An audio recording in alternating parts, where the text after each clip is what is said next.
bagi kita semua. Perkenalkan, nama saya Ervinta Dipada dengan NIM 13202302889. Saya dari Prodi Psikologi Kristen. Di sini saya akan menjelaskan materi yang dapat saya pahami sepanjang satu semester ini dengan mata kuliah Psikologi Komunikasi. Tugas ini adalah sebagai ujian akhir semester dari mata kuliah Psikologi Komunikasi. Di sini saya akan menjelaskan tentang konsep dasar dari psikologi komunikasi. Komunikasi sangat erat kaitannya dengan perilaku dan pengalaman kesadaran manusia. Kurangnya komunikasi akan menghambat pengembangan kepribadian. Komunikasi dalam kerangka psikologi behaviorisme yaitu sebagai usaha untuk menyimpulkan lambang-lambang verbal. Di dalam konsep dasar psikologi komunikasi terdapat 4 ciri pendekatan psikologi pada komunikasi. Yang pertama yaitu penerimaan stimuli secara indrawi. Yang kedua, proses yang dapat mengontrol stimuli dan respon. Yang ketiga, prediksi respon. Dan yang terakhir yaitu peneguhan respon atau feedback umpan balik. Definisi psikologi komunikasi itu terdapat 3. Yang pertama, menjabarkan peristiwa mental serta perilaku dalam komunikasi. Yang kedua, meramalkan peristiwa mental serta perilaku dalam komunikasi.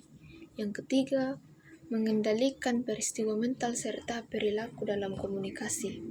Kemudian terdapat 3 tolak ukur pada komunikasi. Yang pertama, pemahaman diri sendiri dengan orang lain. Kemudian yang kedua, mapannya hubungan yang bermakna.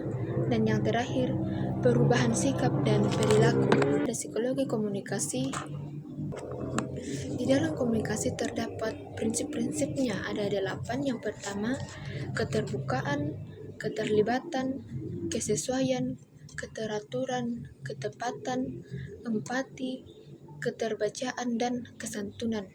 Kemudian fungsi komunikasi yaitu ada 4, yaitu komunikasi sosial, komunikasi ekspresif, komunikasi ritual, dan komunikasi instrumental. Tujuan dari komunikasi adalah untuk menyampaikan pesan informasi atau ide kepada orang lain dengan cara yang efektif dan dimengerti, serta untuk membangun kontak sosial dengan orang yang ada di sekitar kita. Kemudian materi yang selanjutnya yaitu sistem komunikasi interpersonal.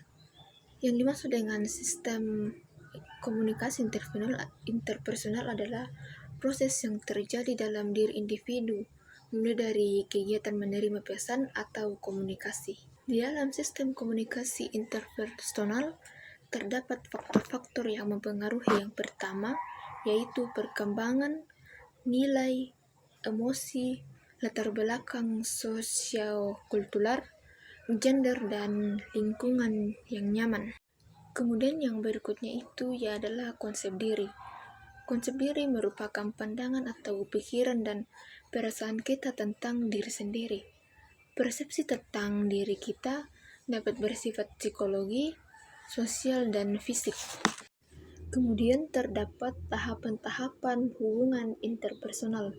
Hubungan interpersonal adalah hubungan yang kuat, dalam atau dekat, dan juga kenalan antara 2 atau lebih pada orang yang dapat berkisar dalam lingkup pribadi.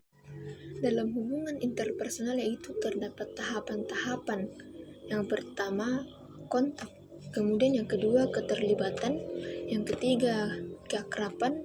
Yang ketiga, kemunduran. Yang keempat, perbaikan. Dan yang terakhir, putusnya hubungan. Lalu terdapat juga hambatan dalam komunikasi. Di dalam komunikasi dapat terjadi kesalahpahaman atau salah pengertian, sehingga pesan tidak dapat dimengerti seperti yang dimaksud oleh pengirim dan ditanggapi sebagaimana diinginkan oleh pengirim.